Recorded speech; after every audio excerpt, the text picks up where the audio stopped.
morning, Nigeria. Good morning, beautiful people of Ekiti. Good morning from wherever you are viewing us. This is today in the dailies, happening live in the studios of 24 News Radio and Television. My name is Bukola Comfort, and with me is Iva Karina Wari. we have the following newspaper. I have the Vanguard, I have the Punch I have the Daily Trust, and I have Nigerian Tribune.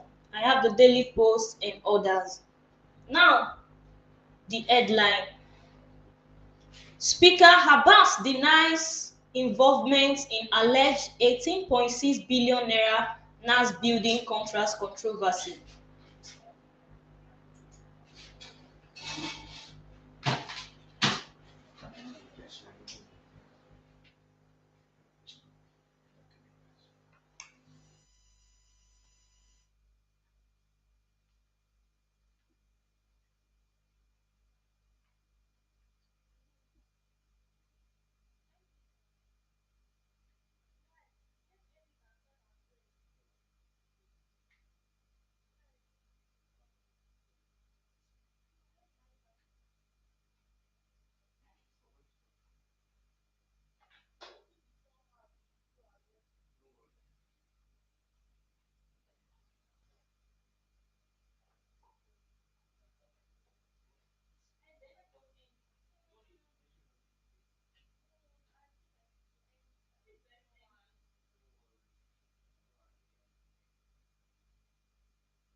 welcome back. We are so sorry for the break in transmission.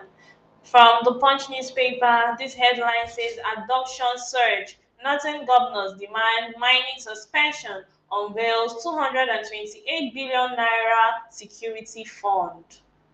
From the Vanguard, Governor Adeleke resigned from PDP. Faith divide widens. Students protest religious inequality to Bombay University.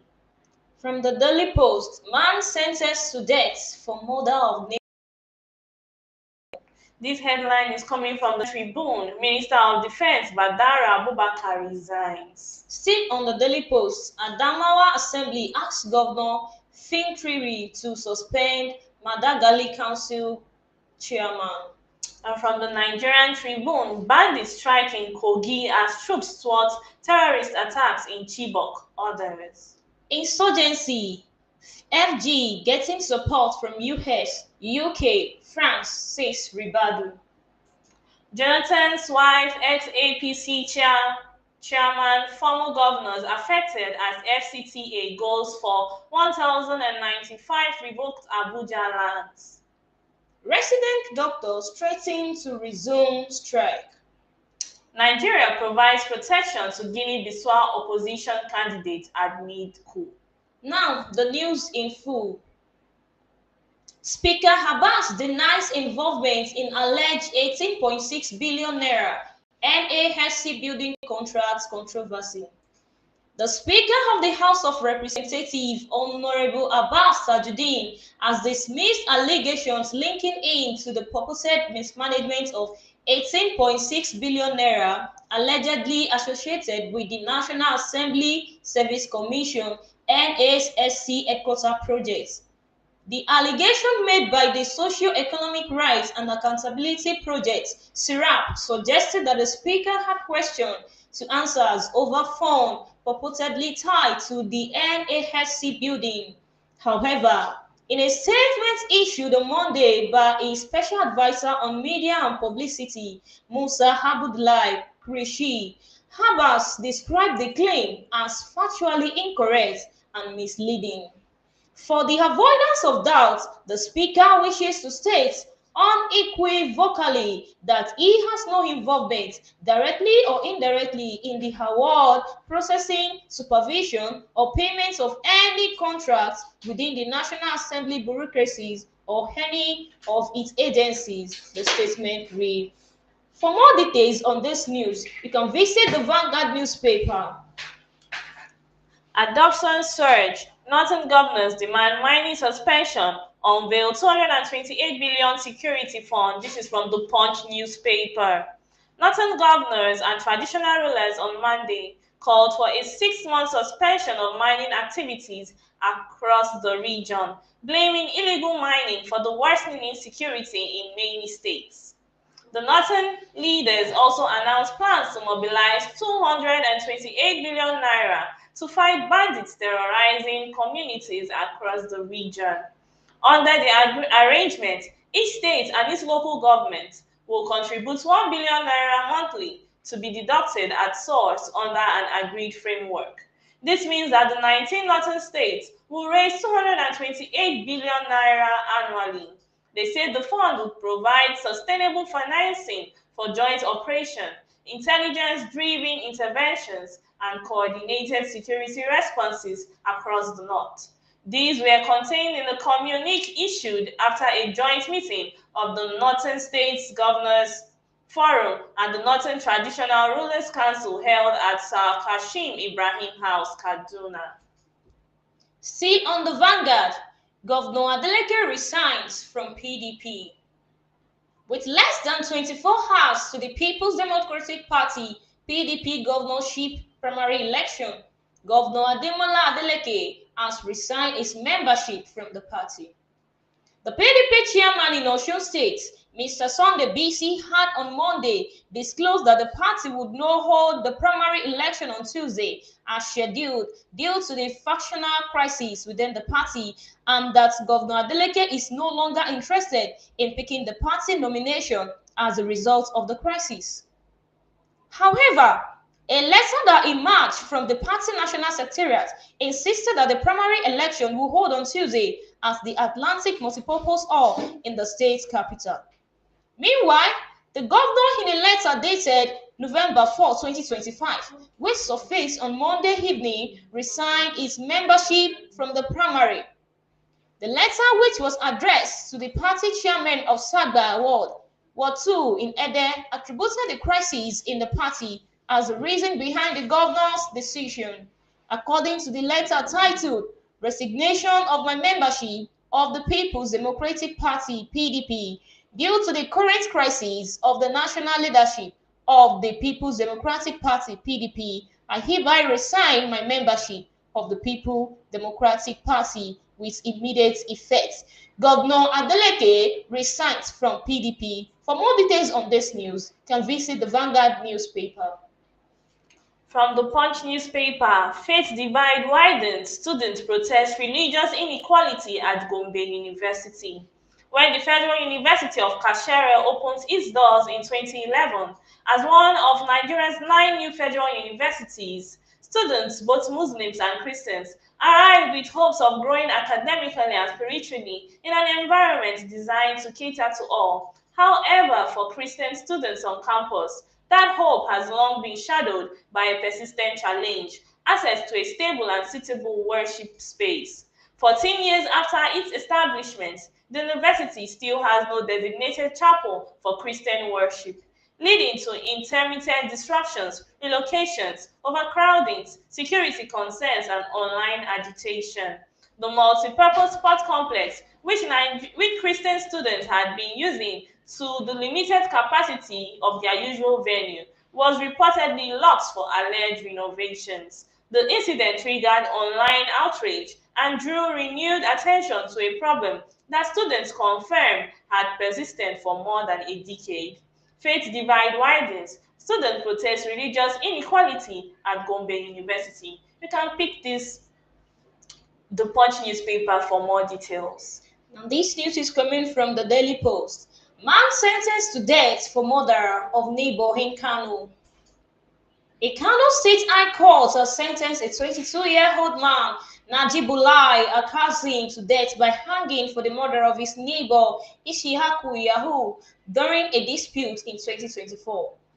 Delivering the judgment on Monday, Justice Farida Dabapa held that the prosecution had proven the offense of culpable homicide against the defendants beyond reasonable doubt. Counsel to the prosecution, Lamido Haba Sorondiki, told the court that the incident occurred on January 19, 2024 at Dawankin Dakata in Kano. The judge ruled that Al-Qasim intentionally caused the death of the victim by stabbing him in the chest with a screwdriver. For more details on this news, visit the Daily Post. And from the Nigerian Tribune, Minister of Defense Badaru Abubakar resigns. Minister of Defense Alhaji Mohammed Badaru Abubakar has resigned from office with immediate effect. This is contained in a press statement issued, signed, and made available to newsmen in the State House by the Special Advisor to the President on Information and Strategy, Bayo Onanuga. In a letter dated December 1, an address to President Bola Ahmed Tinubu, the former minister said he was stepping down on the account of health challenges. According to the statement, President Tinubu has accepted the resignation and expressed appreciation for Badaru's service to the nation since his appointment in August 21, 2023.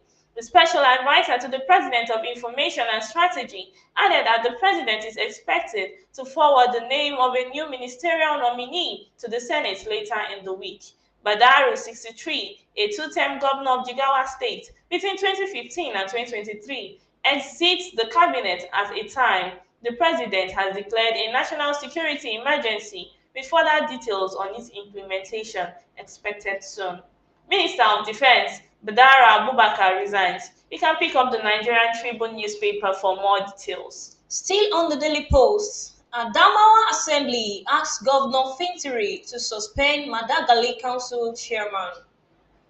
Adamawa State House of Assembly on Monday asked Governor Hamadu Fintiri to suspend to suspend the executive chairman of Madagali Local Government Council, Simeon Shashi, for allegedly closing public school without consultation with relevant authorities. Madagali is the local government area of Governor Fintiri, who towards last weekend emphasized that the government had not closed any school, despite prevailing insecurity manifesting in attacks on school and abduction of students in some parts of the country. Madagali is, however, also one of the local governments in Adamawa State that are most prone to attacks, especially from Boko Haram elements. The Adamawa lawmakers at their sittings on Monday told Fintiri to suspend the Madagali chairman for 1 month pending the outcome of investigation to be carried out by the Assembly Joint Committee on Education and Local Government Affairs. Don't touch down, we'll be right back. Thank you.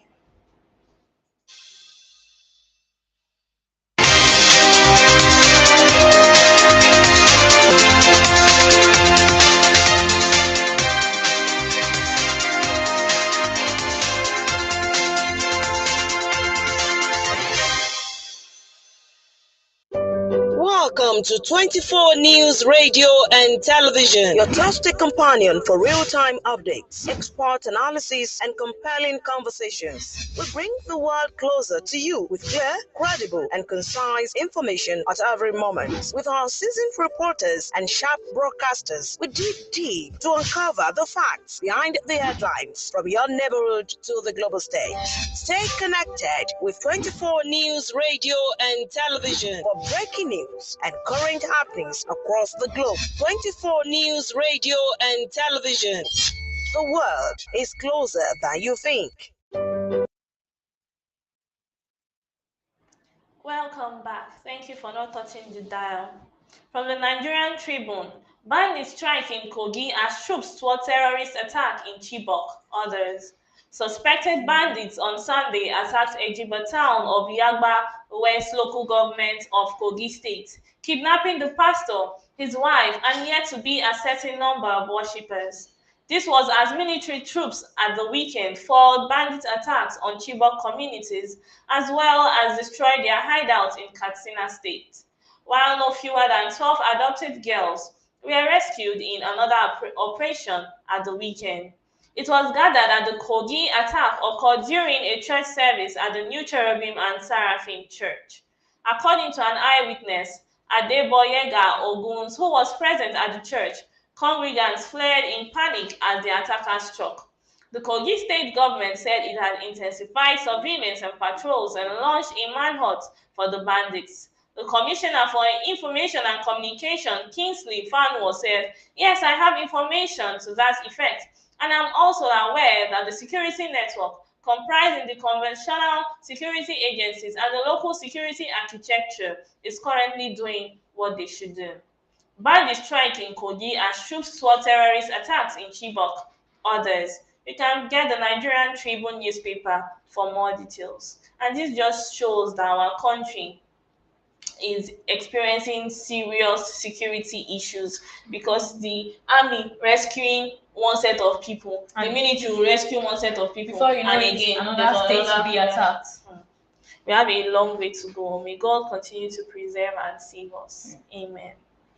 Insurgency. FG getting support from US, UK, France, says Ribadu.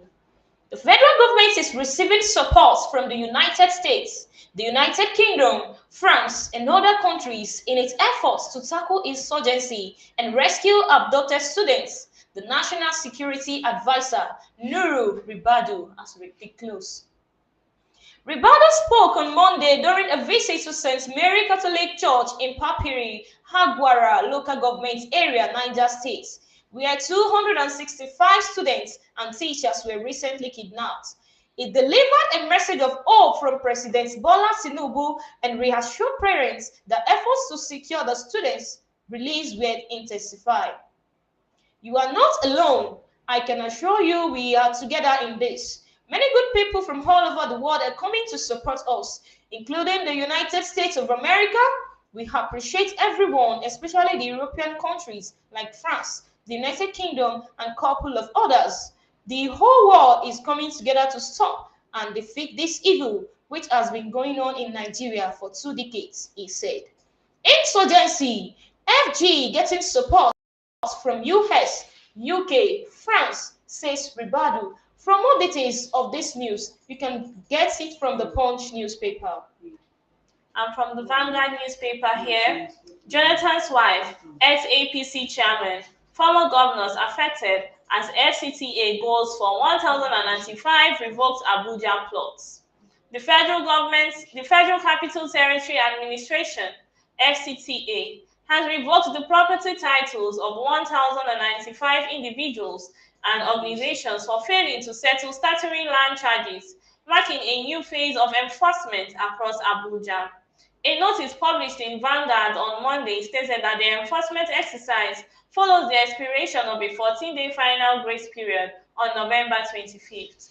Many of the affected properties are located in prime districts such as Asokoro, Maitama, Garki, and Wuse. The notice titled Commencement of Enforcement Actions on Defaulters of Ground Rent Payments, Land Use Convention Fees, C of O bills in the Federal Capital Territory, said the FCT Minister, Barrister Nyesom Wike, CON, approved the action against property owners who failed to pay ground rent, certificates of occupancy, C of O bills, penalties, stroke violation fees, and land use conversion fees in breach of Section 25 28, 5A and B of the Land Use Act and conditions attached to their respective rights of occupancy.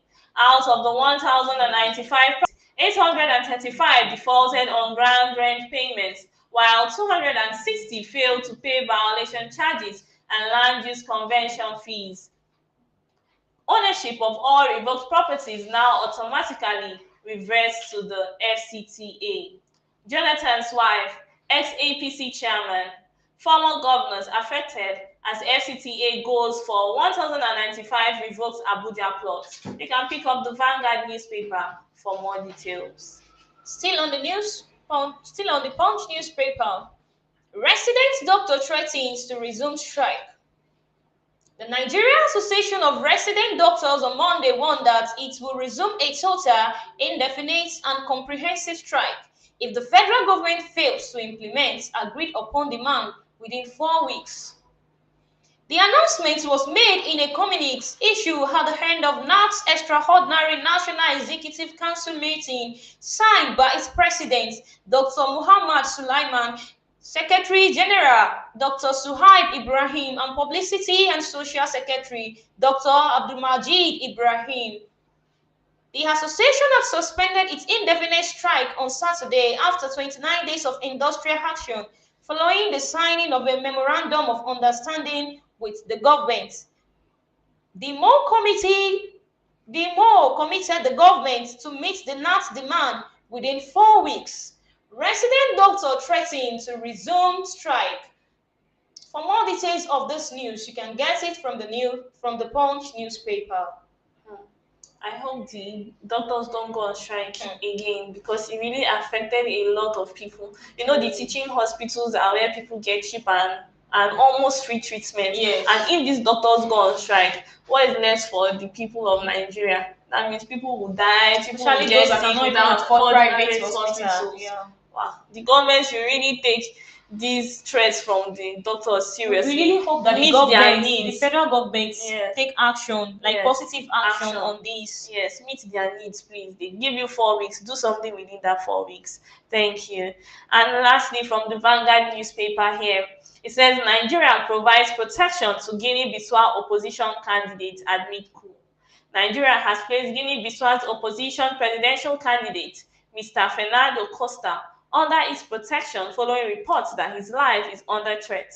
Mr. Costa, the main challenger to President Umaru Embalo in the November 23 election, faced danger after soldiers seized power, halted the vote count, and imposed a nationwide curfew before the official results could be announced. The Ministry of Foreign Affairs confirmed that President Bola Ahmed Tinubu approved Mr. Costa's protection inside the Nigerian embassy in Bissau. The decision was formalized in a letter dated November 30th, signed by the Foreign Affairs Minister, Yusuf Tuga. An address to the president of the ECOWAS Commission, Mr. Omar Aliu Toure. According to the latter, Nigeria's action is a proactive measure to safeguard democracy and ensure the safety of political actors in Guinea-Bissau. It also urged ECOWAS to direct its stabilization support mission in Guinea-Bissau to provide additional security for Mr. Costa while he remains at the embassy. Nigeria provides protection to Guinea-Bissau's opposition candidate amid coup. You can pick up the Vanguard newspaper for more details. Nigeria is giving protection to somebody from another country where we have not protected our own people, our own citizens. How funny.